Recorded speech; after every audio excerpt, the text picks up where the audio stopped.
let me just share with you some thoughts on the salesperson profile, what I have looked for in the past, and how to identify great salespeople when you're hiring them early on. Number one, they have a good track record of success at the highest level, and it's success across business, across life. They've overcome obstacles or hurdles, and they've had a lot of times success in sports.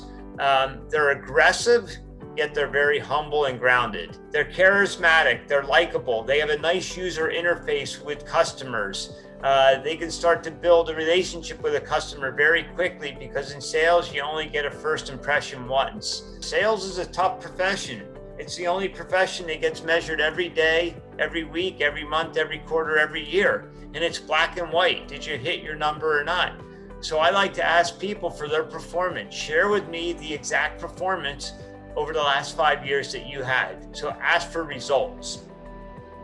Now, when hiring, I look across what I define as SKs and Qs. What does S stand for? It stands for skills. What are the skills needed to hire a good salesperson? Information gathering, their presentation skills. Are they good at presenting? Is their communication skills good?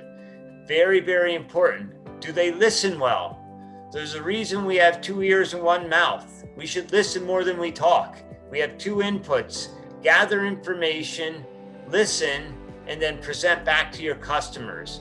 Are they good at questions? Do they ask all the right questions? Are they good at qualifying? This is really important.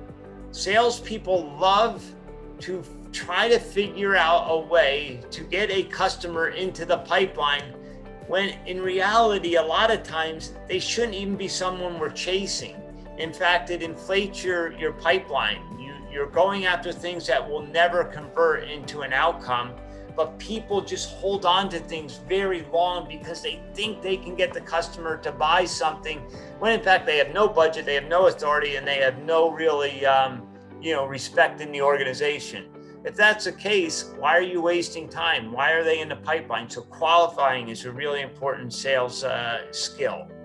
The next is knowledge, right? When I talk about knowledge, it's really across a few things. Number one, do they have product knowledge?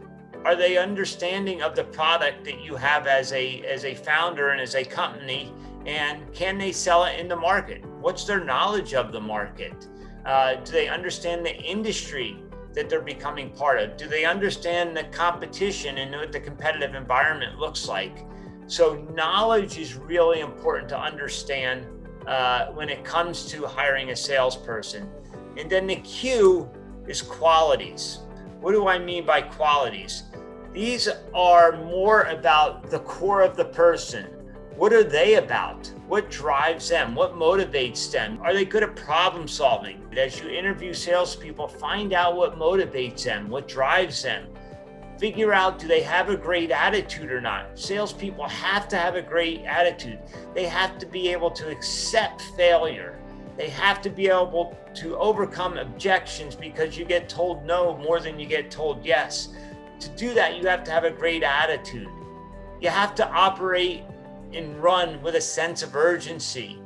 You also need to be a team player where you want to work, although you may be an individual contributor and you have a quota, you also have to be part of a team and be willing to give back to the team and work, with your peer group, even if you're an individual contributor. These are all things that you need to find out more and more about the individual before you make the hire. Now, the outcome of this is the following. Skills are important. Knowledge is critically important. But the most important of all of these when hiring a sales rep is the Qs. And that's because you can't typically teach people qualities. They are who they are. They're wired the way they're wired. Leaders and managers who think they're going to change people often fail. But we can always teach more people skills, and we can make them knowledgeable about the product, the market, and the competition. So when hiring someone in sales, in a go-to-market role where they're facing off to your customers and prospects, I weigh 2/3 of the interview against qualities. And I take that as the most important thing to focus on when you're hiring sales organizations and building them out.